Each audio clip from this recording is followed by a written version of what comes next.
Okay. It being 5:30 on Monday, February 9th, 2026, I'll call to order the meeting of the Shelburne Select Board. Um, Rodney has had some computer problems, so I'm not sure if he'll join us tonight, Andrew.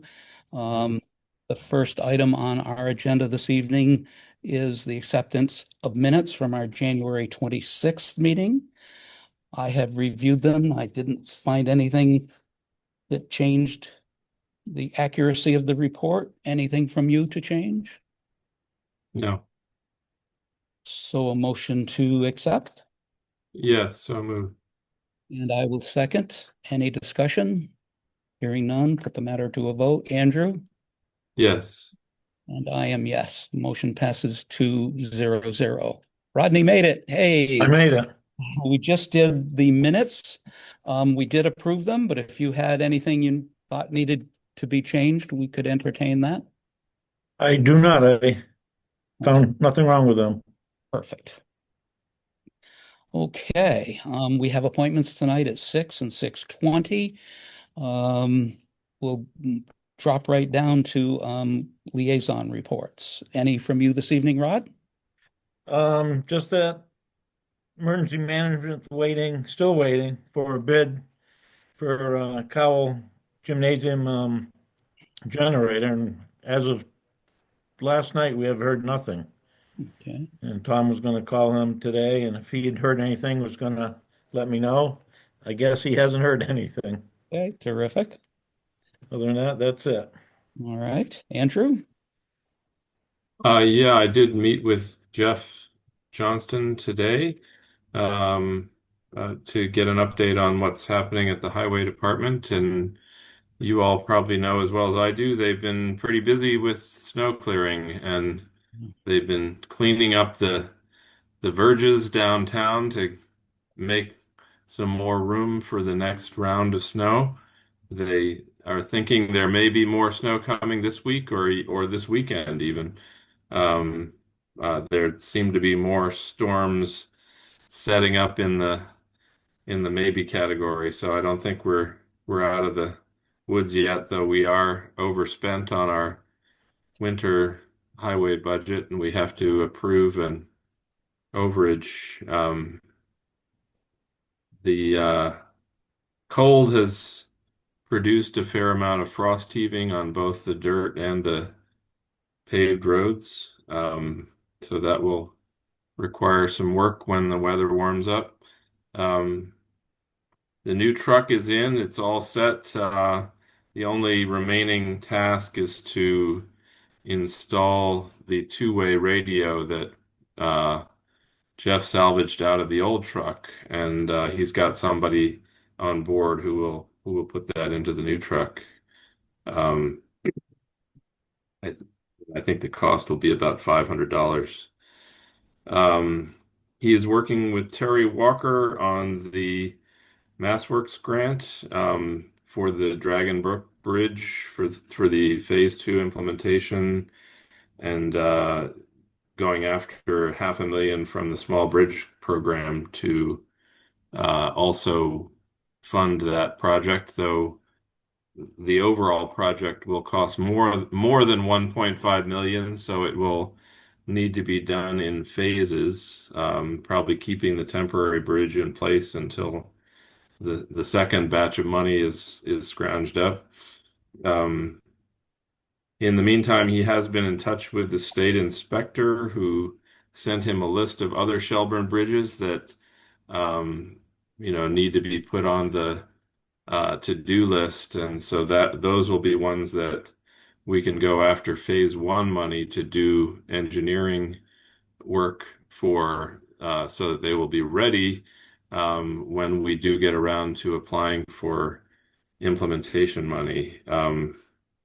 The bridge up by the Shelburne Rural Library um, has gone out to bid and does have a low bidder, Western Earthworks, and they will start work in the spring on that repair.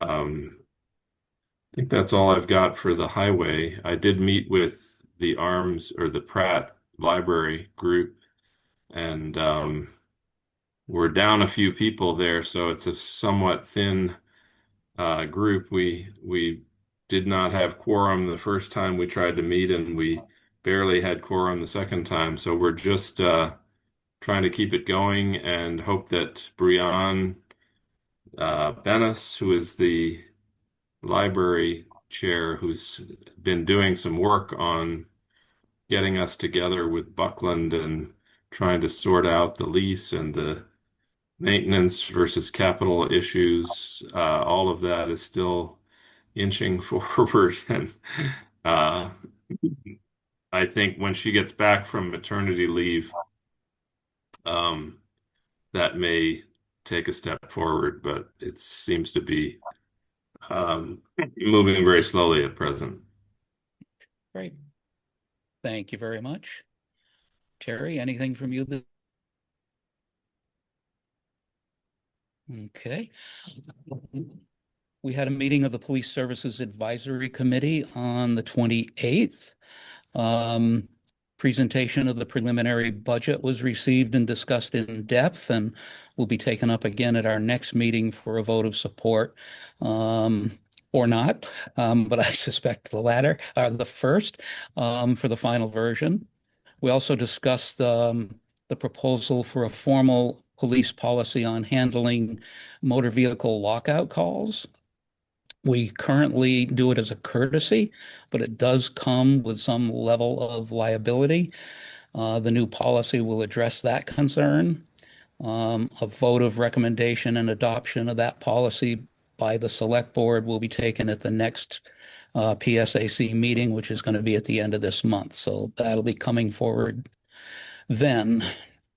There was also a brief discussion on the required truing up of the Buckland and Shelburne Shared Police Department budget, the review and the adjustment of the cost split between the towns as is required in the intermunicipal agreement. It's a bit complicated, but details are being finalized and agreed figures, and they will work their way to the two select boards in the very near future. So we're getting close on getting that done.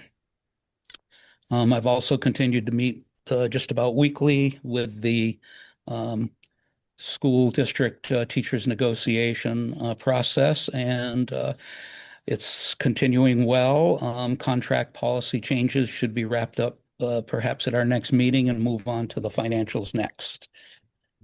Other than that, that's all I have on that for my reports. The next item, noteworthy news. Anything come to mind?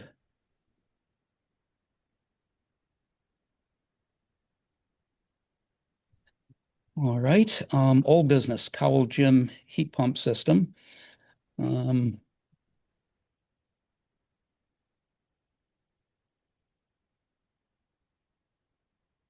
I don't have any news. There's a little bit of, what do we do here, Rick?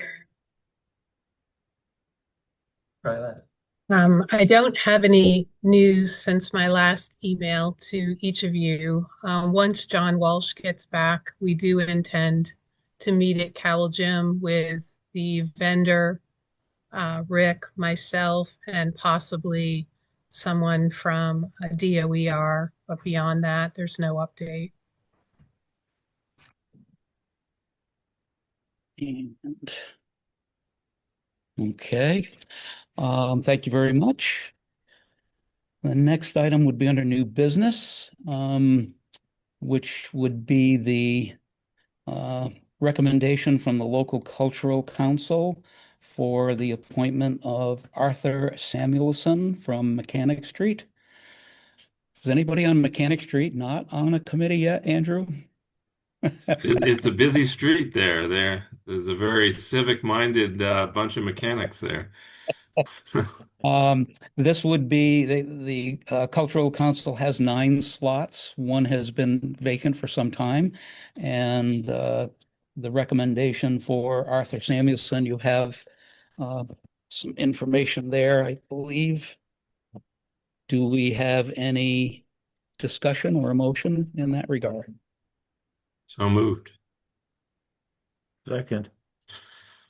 Moved and seconded. Any further discussion? We'll put the matter to a vote to appoint Arthur Samuelson of Mechanic Street to the local cultural council. Andrew, Aye. Rod, Aye. and I am aye. Motion passes 3-0. The next item is the Highway Department fiscal year 26 winter budget. This is a vote to approve deficit spending. In your packet, you had explanation of the Mass General laws, which allow towns to have, in our case, the select board approve deficit spending. We have an estimation just shy of $33,000 that the eligible accounts would be over. It's for specifically for snow and ice removal expenses. And you also have that itemized breakdown.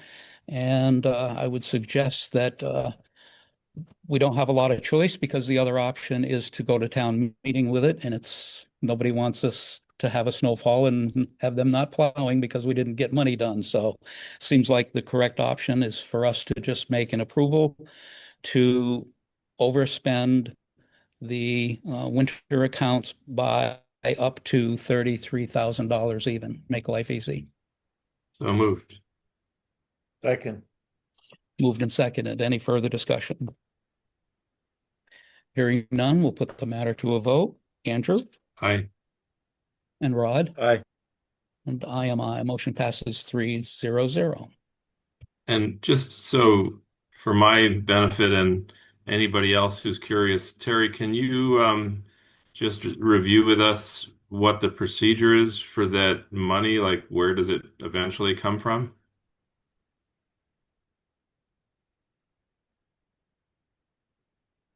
Yes, it can come from two places. At the end of the year, he can do an internal transfer if funds are available. We can have a special town meeting and transfer from stabilization or free cash, or we can start the new year knowing that we need to raise taxes by that amount or it just gets added to the next year's budget if we don't address it in the current fiscal year. Okay. So in the past, we've always been able to make up the deficit using either free cash or balances from within the highway department. Great. Okay. No, I just wanted to know what the options were. That's very helpful. Terrific. Thank you very much. Okay, we are rolling tonight. Any other business? Our next meeting is February 23rd. Is there any other business that needs to come before us that wasn't before us in time for the agenda to be made? We'll have a spot for you in a minute, Jeff. But apparently not any other there. There's no correspondence I'm aware of. Any, Terry? No. Okay. Public comment period. Let's do it. We have Jeff with us, Jeff Bettner. Thanks so much. My internet connection's pretty bad, so we'll see if this works. But I just have a question on we're thinking about trying to move to the next level green communities. And in order to do that, it's called the climate leader part of the green community. And one of the things that we need to do that would be to, at the spring meeting, pass a warrant to upgrade to the new, upgrade to the, what's it called now? Upgrade to The advanced stretch code. you got it. Thank you. The stretch code was not coming to my brain at all. So we actually have our first meeting of the Energy Committee on stretch codes tomorrow. So we haven't really learned anything about it or how it will involve, but I'm just curious what the process is to getting a warrant in and how soon we would have to have a warrant in order to have it for the spring meeting. Do you know, Andrew, or any of you? I think Terry can tell you what the timeline Okay. is. So I would need it by early April in order for Okay. it to make the warrant. Yep. Okay, that's fine. It's a fairly simple thing. It's really just an upgrading of the stretch code that we already have in place. Um, and it's mostly deals with new buildings, which we don't have obviously very many of in Shelburne, so I don't think it'll be too big of a deal. But we're going to learn about it tomorrow, so I just wanted to get a heads up on it. That's all I've got. So And Terry, do we have a date for the annual meeting? It's the second Tuesday in May, May 6th, I believe. May 6th, and we'll be And back it'll be at in. Buckland Shelburne School at 6:30. Oh, we're not coming back to Memorial Hall then. We could, I guess. Why not? Seems to be it's our town. It's our town Yeah. hall. We just don't have a sound system that's adequate for that, Well, but we well, certainly can.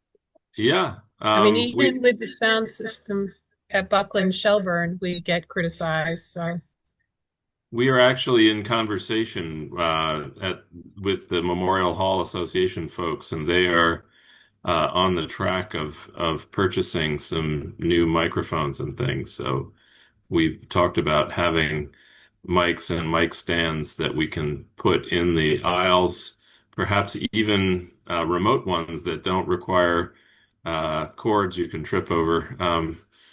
And that would allow for more interactive events like town meeting, where audience members might want to get up and ask a question or make a comment or things. So we're that's kind of in the works, but not a done deal yet. But we can keep you posted on that. okay, thank you.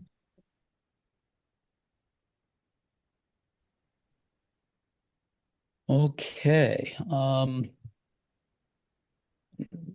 We maybe can have a little recess and sit tight until we see representatives from the West County Senior Services District show for their meeting, which is 13 minutes away. Unless Rod or Andrew have anything else they want to mention before we take a quick recess. I have nothing. Um, the only I don't have anything really for this meeting, but more just as a kind of heads up for probably the next meeting is just um, I'm in the research process of looking at the next steps forward for putting warrant articles back on the town meeting warrant for the 49 Mechanic Street housing project, which has taken a step forward. The survey that we authorized Habitat to pursue on our behalf has been completed, and there is apparently enough frontage to put a house back on that lot. So that piece has been addressed. There's still the letter of determination from the Concom that needs to be secured now that we have a survey. And there is still the phase one environmental assessment that needs to be done. So those are things that we will probably come back to town meeting to ask for some housing trust fund money and probably a warrant article contingent on those things being completed successfully to to surplus the land and transfer it for a dollar or zero or whatever to an affordable housing developer. Um, so those are the steps in the process. I have been in communication with Jim Burnham, who shared with me a new flood map of the village, and he had some concerns about whether that would make that property unbuildable. But I have to follow up on that with the FERCog, which created those updated flood maps to understand a little better what they mean, both for 49 Mechanic Street and for many other properties in the village. So there could be some either big implications or not, depending on what the interpretation of those flood maps is. So there's still some research to be done before I bring anything forward. Jeff and Penny, would you please mute? We're getting feedback somewhere. There it goes. It was Penny. It stopped. Good job. All right. We're 10 minutes early. Is it okay to start this? It's not a public hearing. If the Finance Committee is ready, we can start with I see the representatives from the Senior Center are here. Is the Finance Committee good with starting early? We're ready. Yep. Terrific. Andrew and Rod, you're good with starting a little early? I'm good. Terrific. Is Penny okay with it? Penny? I'm not a formal representative. I'm just attending. So We do have the Senior Center logged on. I think we have the right person, is it? Yeah, it's Julie. Julie? It's Yeah. me, but Okay. also I'm waiting on Christine Baronis, who's part of the Board of Managers, and Sylvia Smith, who's the Board of Managers. So Okay. if we can get them, that would be awesome. All right. Well, then we can take a quick recess until we have enough of your representatives to present. We're 9 minutes early a little bit tonight, but we had a very light agenda and flew through it. So we'll take a quick recess and Andrew? Actually, but since we've got a little time and before the recess, I'm just curious if there is any other breaking news. I hesitated to put this in the noteworthy news because not a lot is really known at this point, but you all have probably been thinking about the Baker Pharmacy as I have, and many other people have. And they have lost their pharmacist who has resigned or retired or something at the end of January. And my understanding is that the owners who are remote and live in New York and other places are seeking another pharmacist to reopen the pharmacy. So the business is not entirely, kaput, but it's kind of in a waiting game. And I didn't know if anybody else had any more information than that. That's all I know about it at this point. The Community Health Center is one of the active players in trying to obtain a pharmacist. There is an issue with very little notice, if any. People are walking to the door and seeing it. So, people are readjusting pretty quickly, going through Big Y. But Community Health Center is looking to see if they have any access to a pharmacist that could even do it temporarily, that could somehow kind of fill the need. And that's where it stands as far as I know, the last I heard. See. Good. Well, we'll keep our fingers crossed and hope something comes through. Otherwise, we're going to have to, I don't know what. Again, we should believe, what is it? None of what you hear and half of what you see, something like that. But Exactly like that. I did see a notice that they had found a new pharmacist, and they would be starting sometime after the first of the month. That could be true or not true. It could be just a rumor.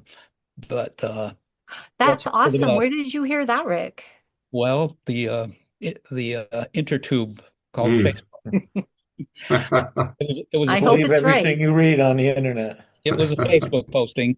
So again, as I said, could be true, could be the furthest from the truth. But Anything at this point would be great between anything Dr. would be, Warner and it's rough. So I hope so. yeah. So Sylvia's here. We're just waiting on Christine Okay. Baronis.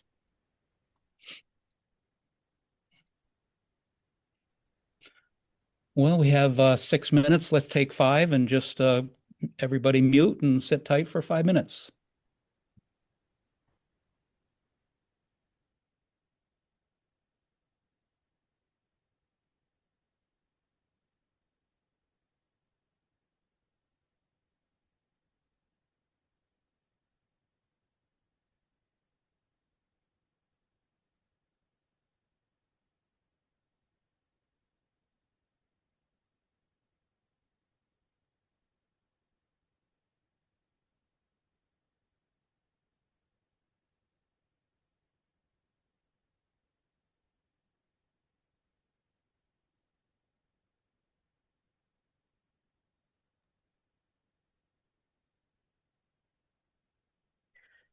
Christine is here and Sylvia is here, unless you want to sit more. We're just missing Nancy Brewer, but she should be checking in. Andrew shut off his, so he may have stepped away, Okay. and he's here. All right, let's do it then. Finance Committee, sorry about this. You guys are good? I see thumbs up. Okay, very good. The floor is yours, Julie. This is the presentation of the West County Senior Services District budget. We have copies of what you submitted in front of us, so fire away. Okay. Well, thank you very much for having us for the review. I do lucky enough to have Sylvia Smith, who's also the chair of the West County Senior Service District. So she's present. And she's also the representative for Shelburne, as is Christine Baronis, who's a board of manager member and is also here to speak on the budget. And added, we also have Penny Spearance, Sue Bishop, who are the Council on Aging from the town of Shelburne, including Sylvia, as well as Nancy Brewer, who will be joining us. So I can jump right in. Go right ahead. Okay, so for FY27, the budget you have in front of you, basically, I always like to start with how the numbers came to be because I think that's important. So this past year of FY26 that we're in now is the first launch of the first year of the West County Senior Services District. And last year we presented the budget that we're operating in now. So looking at costs, so I'll just start with a formula piece before we get to operations because that's the really important piece. So a reminder, sometimes I think the recorder and people got a little confused, but the formula stays the same, which is basically the Senior Center, West County Senior Service District does not apply an assessment based on how many seniors you have in the town. It's based on how many seniors in your town actually were involved and how many numbers of hours they did. So in other words, I could have Rick and Andrew and Terry coming to the senior center, which you can. And then what would happen is those are the numbers. You had over 338 people that were involved, but the numbers that you're seeing in utilization that affect the assessment is based on Rick came to Tai Chi every week, and Andrew came to the indoor meals, and Terry counseled Julie. So whatever, hours we put in through my senior center, which is the software program that we're really, really still working on, but it's amazing. So we don't track individual people when they come in. Everyone scans, they fill out a form, they say what town they pay taxes to. So in other words, if Rick came in, here's your form, tell me what your address is, your mailing address, but also your physical address. And then we take those and staff and myself input those into my senior center. And that is a software program that is used by also the state. So we could run our state reports based on this. So we're still in the very beginning stages, 2-3 years in. It's a lot to put in, but we can definitively mine data for how many people actually attend, what they attend, what category that they attend, and that's how we come up with a number. So I pull that number, and then we take that number. So for Shelburne, you had more people, but it looks like utilization went down. That's kind of people spreading out and doing other things. So this past year, we take the number of people from Shelburne that were directly involved in activities, events, and then that total number is then averaged over the next 5 years. And that's something that way before me was agreed that we would take the average of 5 years for every town. So there's no sticker shock if all of a sudden one town goes up or one town goes down. It kind of stays the same. So when constructing the budget, actually construct the budget, on utilization and where we're at and projecting for the next year. Complete that first. And then I do the mining for the data of who was involved and who participated in those numbers, and then it's applied to the total. And that percentage is what determines your town assessment. So for FY26 that we're in right now, the assessment that Shelburne generously paid on July 1st for the West County Senior Service District was 136,216. And when we go through operation, which I can explain more, that is an increase of $2,196 from last year. So that's how the assessment came to be. So the assessment is based on every town utilization, and that's what's applied. So for Shelburne, the increase is 1.61%. It was $2,196. So that's the formula. If there's no questions on that, or if there is questions on that before we move on to operations. I do Finance, have a question. go ahead, Andrew. Oh, yeah, just in terms of looking at the service units, it looks like Shelburne and Ashfield are reasonably stable. Ashfield's sort of declining a bit. Um, but Buckland had a big jump in the last couple of years in terms of utilization. Is there a reason for that or that you know of? There's just more people. Buckland is thrilled to have a Huh. higher assessment. But seriously, there's been, we if anyone walks in the door and we track what town are you in and what it could be foot care clinic, it could be, a meal once a month, but we track absolutely everything. And Buckland's numbers have been rivaling Shelburne's and rising. So that is accurate. And this is when it's really good to have the 5-year kind of average, because in the last 2 years, Buckland's been spiking. And I don't really have an explanation for that. I'm just thankful that they're coming, but there have been an increase of people depending on the services that we're offering that meets more of the need. Ashfield really is more outreach oriented, and Buckland Shelburne are more event oriented. Hmm. Oh, thank you. Yeah, I was just curious what if there was something that accounted for that big spike there. Yeah, I don't know. They're Hmm. just coming. Yeah, Finance good. Committee. Anyone from the Finance Committee? Any comments, thoughts, questions? Yeah, I hate to sound like a broken record here, Rick, but we have such a poor record of making sure the town of Shelburne residents actually live in the town of Shelburne that I would like to see the town clerk validate the list of Shelburne residents that the senior center uses, the same as we do with the school districts.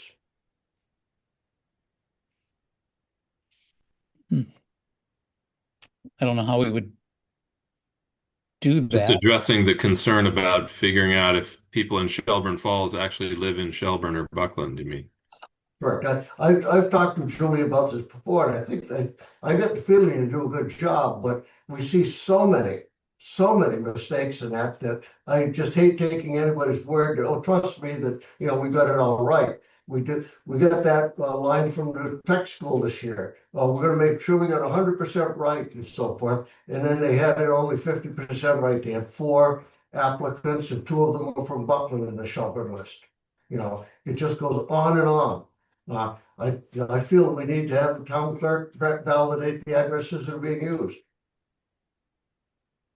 Julie, is that something that is feasible to pull the Shelburne names to have them all verified address-wise?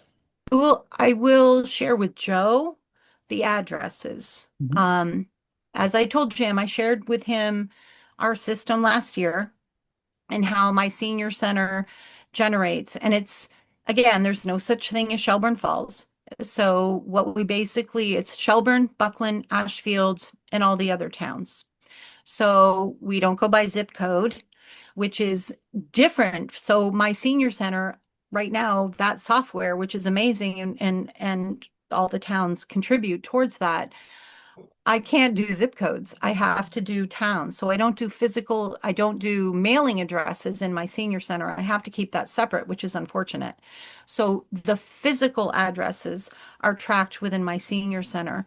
And I have a 56-page document that we not only check when we mine, my senior center generates reports by town, who's doing what, how many people. But then there's a overall person list. So I had 3 volunteers this past year, including me, go through the 50 some odd pages to double check and make sure. So I am totally comfortable sharing that with Joe. And it's not names, it's addresses. And So I share it with Joe anyway when we're looking for people who are voting and we go back and forth. So I'm comfortable sharing it with Joe. it sounds like 50 some odd pages is a big ask of a very busy town clerk. There's about 30 people on each page. My volunteers did it. So, Rick? Andrew?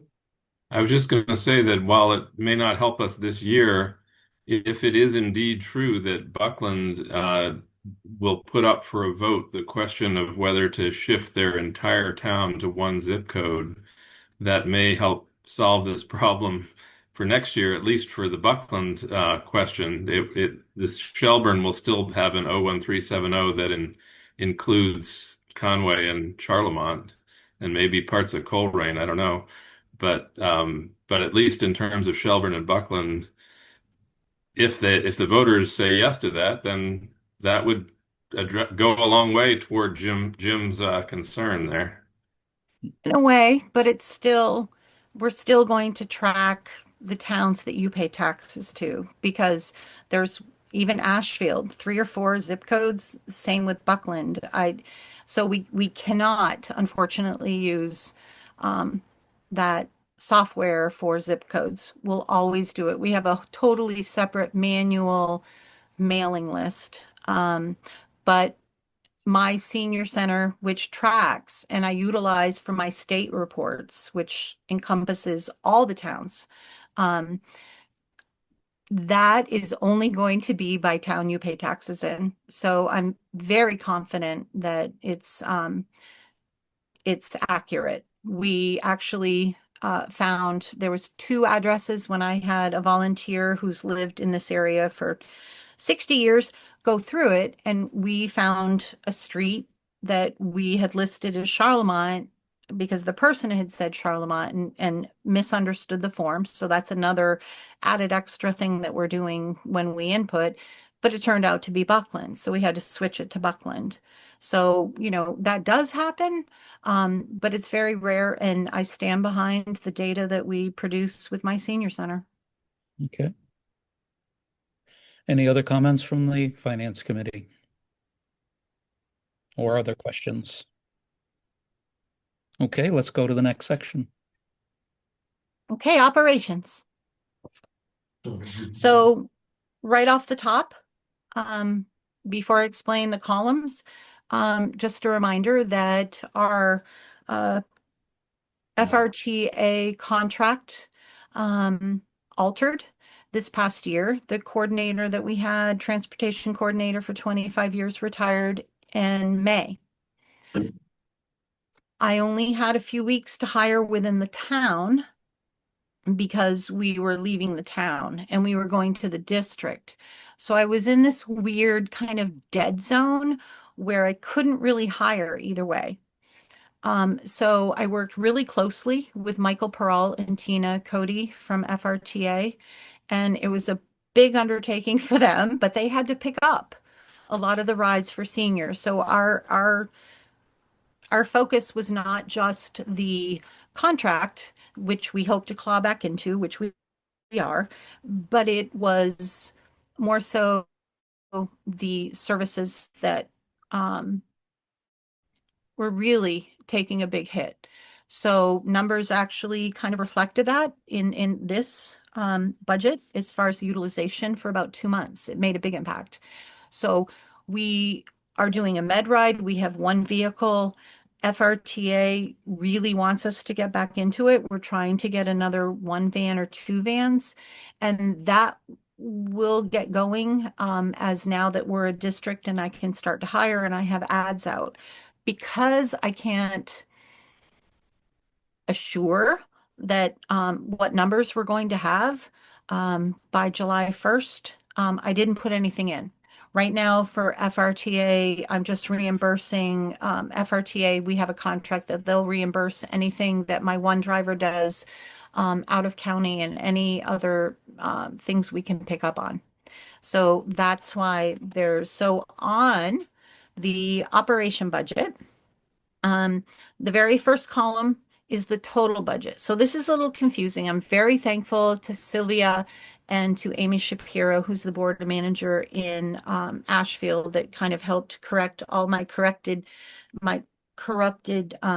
cells from our past budget for the last few years on my Excel sheet. So the FY26 is the first column. That was the total. And again, this is the total with town assessments, with grants that I've received, whatever our total budget was. That's just so that you can see. The FY26 municipal budget is what we received from the towns in the second column. The third column is what we're projecting for proposed for functioning in the next FY27 fiscal year. All the columns from the FRTA, other grants, the foundation, gift account is the total budget. So what we're looking at is the FY27 municipal funds that we're proposing. That was the kind of grayed area, kind of in the middle.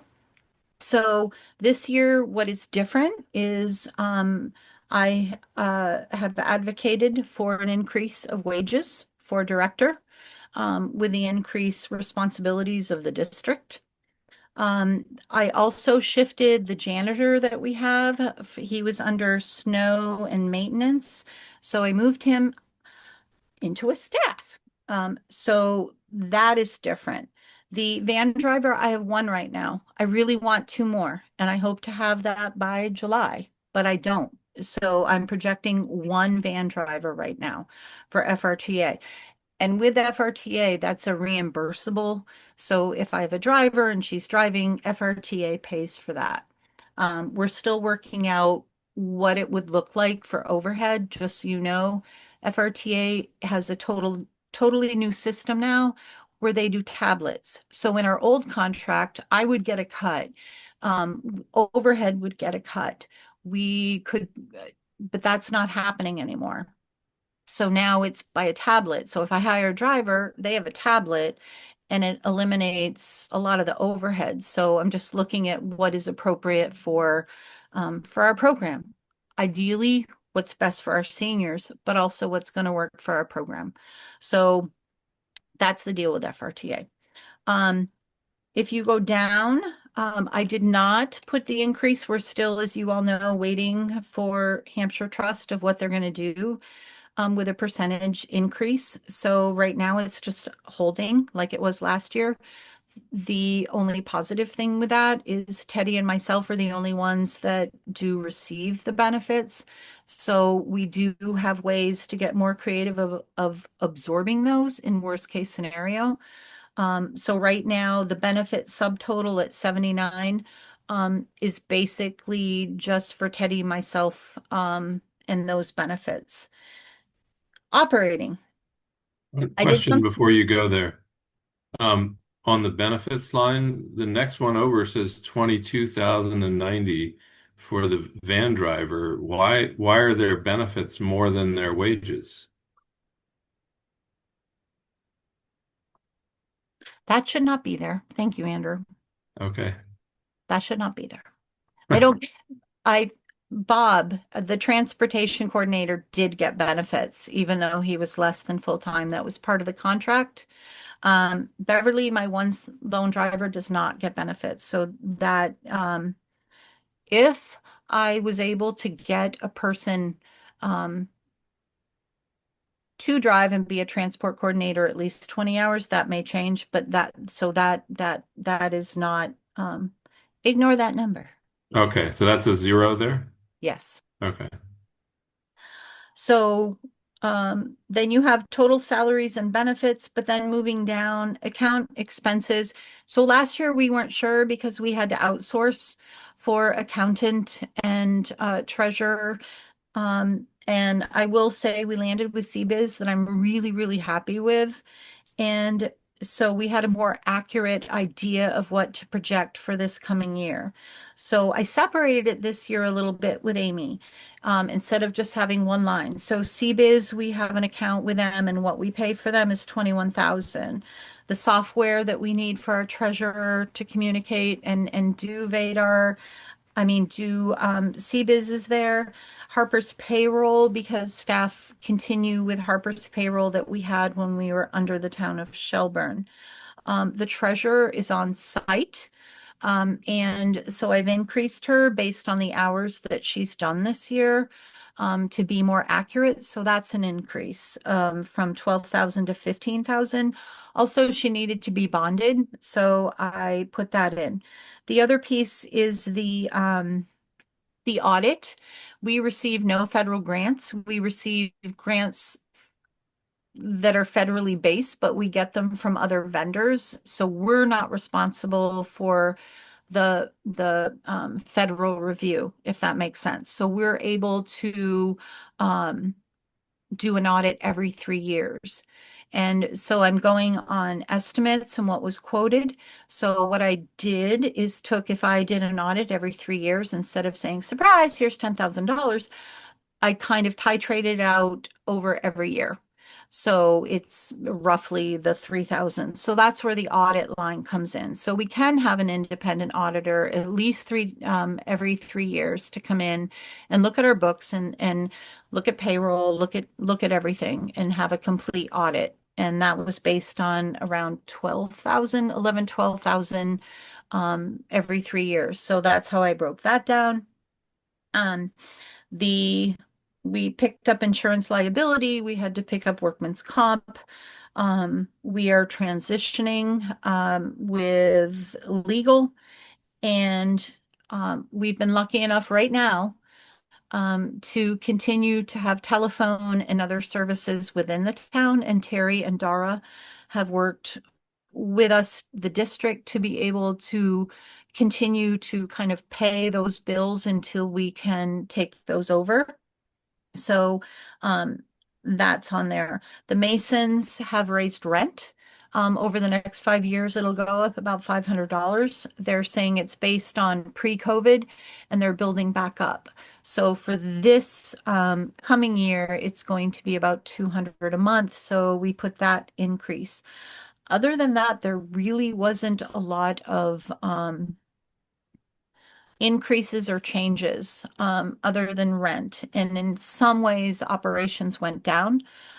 Electric went up significantly, 14 some odd percent. So I had put that in as projected. And what we did is we took, luckily enough, through CBiz and our Vadar account, we can pull reports. So I was able to pull utilization for all our utilities, for everything that we've paid thus far, and come up with a close projection, as close as possible, which I think we accomplished last year, as well. So for the coming year, I feel really confident with the numbers that we did that are very fair, and accurate in the projections. Julie, can you just say what CBiz stands for again? I didn't quite catch it. I don't know, Andrew. It's Oh, I don't know if they have a thing that they actually well, I stand for. mean, what They're is it? they're they're an independent accounting firm that is Oh, okay. manages municipalities. Ashfield is utilizing CBiz, so they're an accounting firm, and they have different people. So I have my own accountant that tracks things for us and does. I send the bills to them. They help with the budget, the chart of accounts. My treasurer writes the checks. Oh, and okay. manages payroll. So it's everything. It encompasses my Right. payroll warrants, my invoice warrants, and then my 1099s, W-9s, everything. They handle Okay. it all. I get it now. Yeah, thanks. I just didn't know what it was, I but don't it know what they sounds like stand for. It's just CBIZ. thanks. Okay. Finance Committee, comments, discussion? One question just for clarification. I'm a little bit confused on that. On the audit set aside line there, 3667. Um, I think what I understood you, Julie, say that it's a once every 3-year audit for about $12,000. Uh, Are you planning on rolling those amounts year to year to build up to that $12,000? I would think a line item like this would go into free cash at the end of the year. Yes, possibly. But it's a lot, Jim, like I started last year that the district did with kind of projecting as close as we could get to based on quotes on accounting and treasurer. So yes, once we have a better idea of what company actually will charge us, then yes, I would be able to manage that in a different way. But right now, since we're new and we're just starting and we need an auditor, I'm going based on 2 or 3 kind of quotes that I've received of what it would look like for an every 3 year for the size of municipality that we are.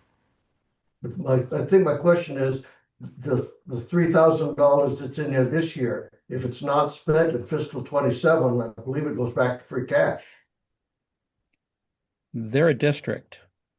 Well, They're not part a of the, free cash account. they're not part of the town anymore. They'll have a free cash account of their own. Uh, Sylvia, anyone have a comment on that? I don't think we do. I think that Mohawk doesn't have a free cash They have an E&D thing. account. I'm sorry, what? They have an E&D account, excess and deficiencies. Same thing as free cash. But they keep the money. We can get clarification from legal on that. Like what you said there, Chris, that they keep the money, yes, but if the money goes into that E&D or free cash account in your district there, I believe you have to go and appropriate it again. You'd have to appropriate it from your free cash account.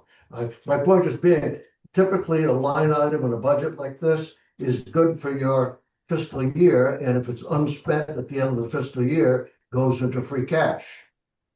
Well, that would make sense. And again, like Sylvia said, we can talk to legal of how we would differentiate that because the goal was to not make a sticker shock for the town and be able to maintain that over 3 years.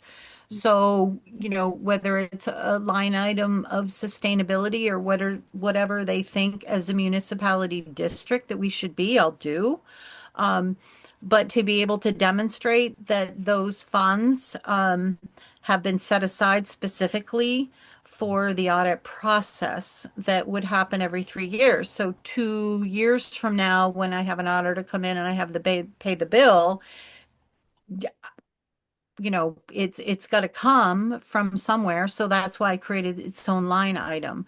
But if it needs to be set aside to demonstrate what it's for from one fiscal year to the other, I can do that. I just thought this was more financially prudent to put it in and titrate it over 3 years rather than just putting it on for FY20. Oh, dear God, FY29.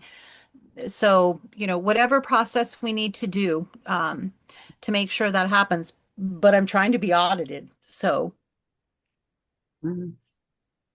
So you're just talking about the audit line right now. yes. Okay. And question, Julie, about the maintenance related expenses like snow removal and maintenance and all that. Who's are you contracting that to your own people or are you still engaged with Shelburne in those projects? No, I had to hire my own. Uh-huh. contractor for snow removal. So that cost, went up. But for whatever reason, we always had janitorial services under snow removal, which didn't make a whole lot of sense. And so working with Amy and Sylvia, it made more sense since he's an employee of the district to put him in the line item of janitorial under staff. And then, you know, snow and snow removal is been a big line. So I'm trying to separate it and make it more clear. Okay.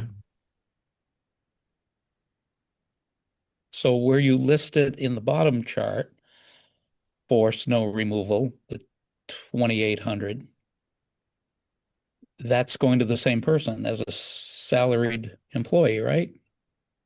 No. So the no. Janitorial is now up in the top. Yeah. 41, 43. I see it. Yep. Okay. So snow removal is my vendor. I have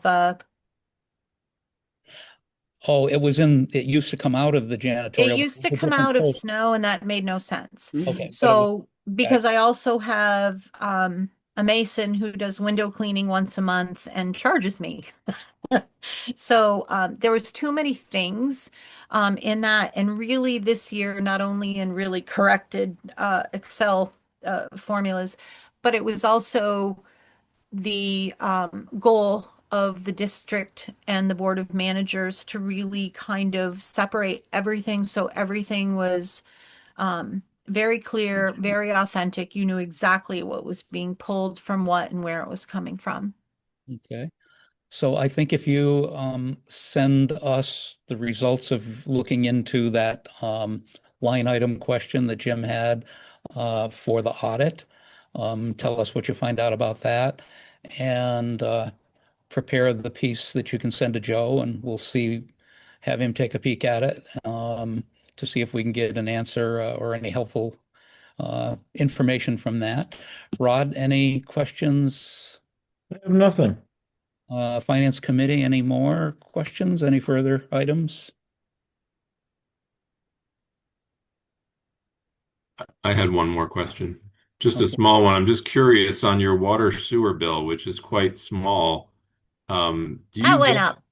do you get a do you get a bill from the Masons or do you get billed directly by the water sewer department? We get billed directly through water sewer.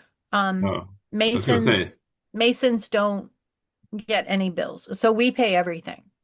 it looks to me like you're getting a deal because I just got a bill for $420 from the sewer department just for sewer, and Yeah. that's for three people. So, Yeah, that kind of went up after I did the budget. But um yeah, I just got my bill today as well. But we're pretty good with that. And just to kind of put it out there right now since we're here, um I did we are the Masons are hired a contractor who's starting this Wednesday of replacing the back floor. 2 years ago, there was a leak and it kind of messed up and saturated the back floor. So there's a contractor coming in. So just so you know, I communicated with both fire departments regarding because the back egress would be shut off. And I worked with the building inspector as well from FERCog. So we do have a plan and they're starting the construction on Wednesday, so that will affect things for a little bit. Great. Well, thank you very much for Thank the you. update and the information, and we'll look forward to those little additional pieces of information coming down the road. Sure Thank thing. you. And I see we have our next appointment, John Wheeler, Chair of the Shelburne Planning Board, for his budget presentation. Hey, hello everyone. I think I'm unmuted.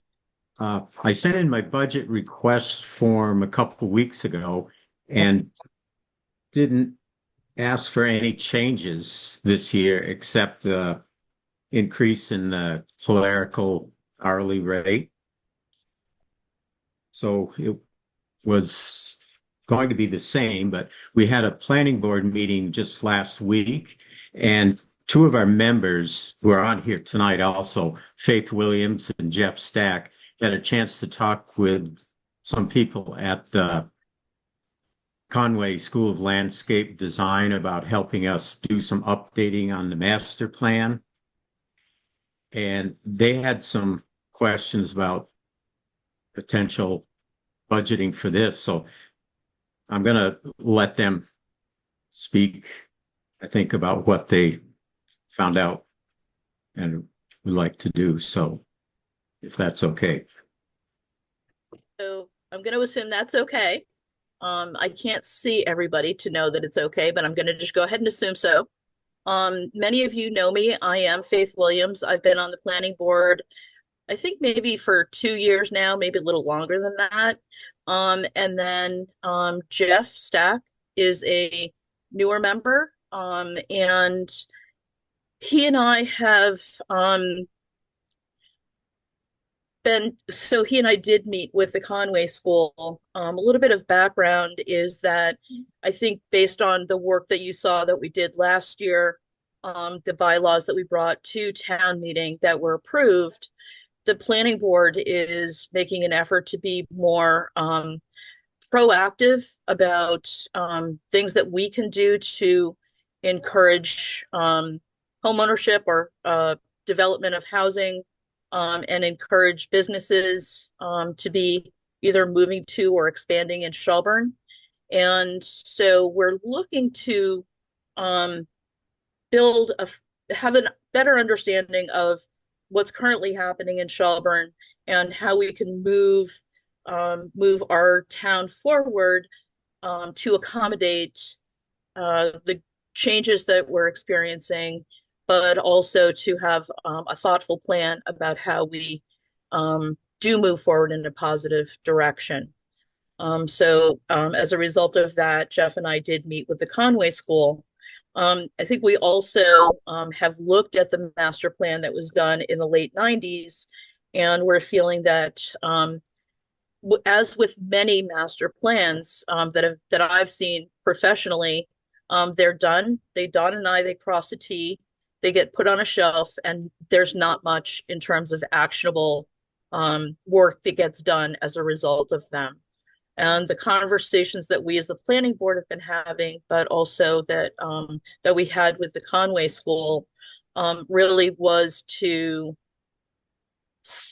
create a dynamic plan that will be useful, will be actionable. And so what we're proposing is actually right now not a full-blown master plan, but sort of a precursor to the master plan, which the Conway School can do.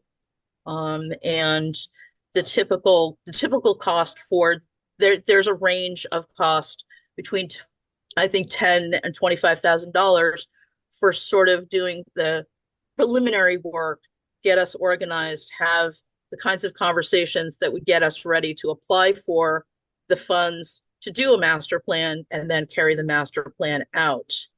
And quite often when you're doing a master plan, you can apply for funding from the Commonwealth, but they're often looking for the town to contribute a certain amount to it. So this preliminary work would be considered that contribution on the part of the town. So the thing that we're looking at is an engagement with the Conway School that would probably happen next January, and that would probably be about $10,000. That's what I have to say, Jeff. I don't know if there are other things that you want to add to that. I appreciate the conversation. Hi, everyone. I'm Jeff Stack. This is my first year on the planning board, and my background is also in building, housing, as well as green building, and I'm a recovering landscape architect. So glad to be bringing those skills to the planning board. And as we've been talking about this around the table at the planning board meetings, the axiom that Eisenhower put out into the world of plans are useless, but planning is indispensable. So and so what we're really looking towards is how do we do potentially just a first step towards a discovery process that doesn't get us into like a full-blown master planning process yet, but just takes a first step to test those waters and ask some of the fun questions, which is what makes this place uniquely significant? Why do we love it here? Why do we live here? What is timeless about here that we can build on into the future? And setting students up for a discovery process in that way that would be a low risk process for us, because it's a less of an investment of time of money, but also of staff time, and then a low risk project for students to take on as well, and to get a high quality product out of that from the students. They recently have done some plans for Amherst and some other towns that are they're beautiful. They're really well done. And so we could get a lot of bang for our buck out of that. So we're testing the waters at this point, just starting this conversation with them, and wanted to bring it to you all to get a sense of how this fits into the larger process of the town, and our long-term look going forward. Faith or John, is there anything else you want to add to that? I think the other thing, Jeff, is that sort of in tandem with your low risk, this isn't making a commitment to a full-blown master plan. This really is, it may lead to a full-blown master plan and that process, but it may also uncover that, we're not going to go forward at this point, which would be like, we'd be talking about that a year from now. Well, listen, my first blush at this, because this is obviously not something we were expecting to discuss tonight, so I'll just shoot from the hip and tell you that we are looking at one of the most difficult budget years that we've seen, certainly in my term, but in quite some time. There's so many variables that aren't predictable that even at 10 grand, we're going to be looking at things really close. So it's a difficult financial year. You mentioned, Faith, a focus on housing. There's a study that Andrew referred another committee member to that's been done on housing that's still contemporary, still pertinent, but no one knows about it apparently. But Andrew I think, supplied a link to it, and I've reviewed it, and it's quite impressive. And additionally, our master plan is not our master plan. It's half ours. It's the other half's Buckland. It was done by the COG. They have the resources, the knowledge, and the expertise of it. And until Buckland said, yeah, Shelburne, let's join you and we'll go together and let's get this done, we would want to go straight to the pros that have done this for us in the past for an updated version. At least I would, from a group that's pretty much all they do, as opposed to some students who might do a good job. And you said you've seen some work they've done, and it was great. And I'm not saying it's not. I'm just saying, well, I will say this. In my term, I've seen a lot of studies, and not one of them's been worth a nickel. So I'm definitely anti-study. Get in, get it done, is my approach. But the financial part is of great concern to me at this point. Finance Committee, would you like to weigh in? I don't have anything. We're good. Nothing. Andrew, any comments? Yeah, I mean, I had the same thought that you did, Rick, but you addressed the Shelburne Buckland thing, so I guess that will be a question even at the exploratory phase is how to design an exploration that includes Buckland. The other thought that occurs to me, having just attended the Mohawk Superintendent's, I'm going to scramble that acronym. What is it? 8T2D? Something like that. Group that is looking at the future of the school district. Probably the two most significant capital items we will entertain in the next few years are the reconstruction of the tech school and the reconstruction of Mohawk, neither of which are in Shelburne, but which will have major impact on Shelburne. So I think that should be part of your process. And then to go to the final thing about planning versus plans and the specific versus the general, I think one of the corollary pieces that we kicked around who will who will study this question is if the Mohawk project does move forward toward consolidation, there needs to be a significant reuse study of Buckland Shelburne Elementary School, which will be probably the most significant potential housing opportunity for the town that could exist if all that were to fall in that direction. But it would need, you know, planning of a substantial nature so that nobody gets left holding a vacant building for 5 or 10 years. Well, in support of that comment, Andrew, I would like to remind everyone that um, uh, doing one side of the village without the other, one town without the other, doesn't make a lot of sense to me. If we ended up with the BCS, or it was when I went to it, BSE, if we ended up with the BSE building, we don't own it solely. It's half Buckland's. So another reason to incorporate Buckland into this discussion, and I would suggest you check with Buckland's town planning board and see if they're interested, and see if that bears fruit. And if it does, see if they'll cough up the other half, or if they'd be willing to split the other half. But for Shelburne to pick up 10 grand in the next budget cycle for something that sounds interesting but is not critical, especially if you have not viewed the housing study. Andrew could perhaps send you the link of that document. It's quite in depth. And it's not like a lot has changed. The town is land poor. We have nothing.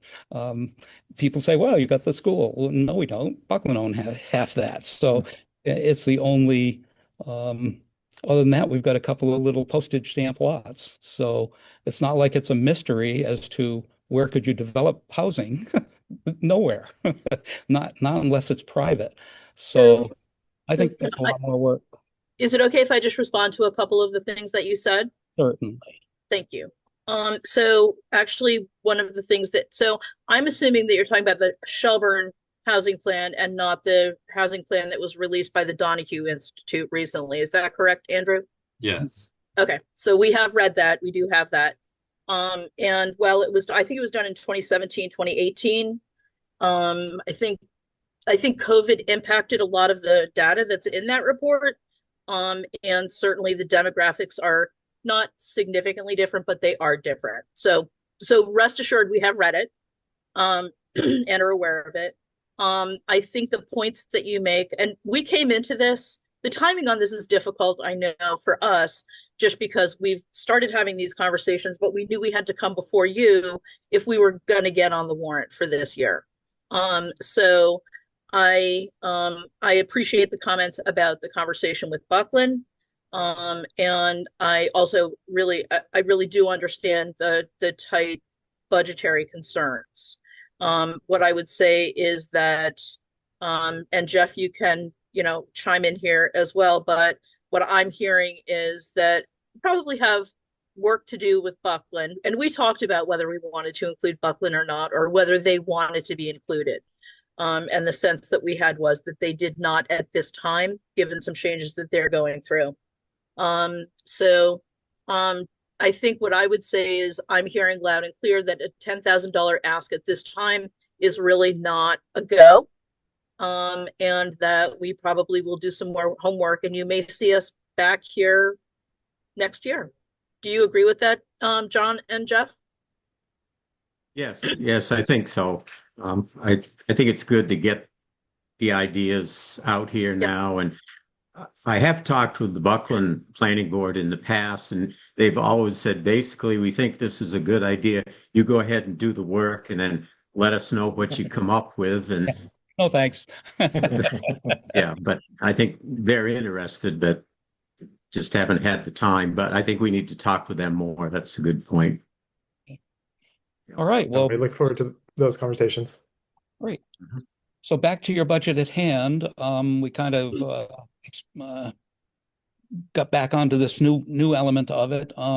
Finance Committee, any discussion on the change in the minor change from last year's request to 7,032 to 7,206 for the next fiscal?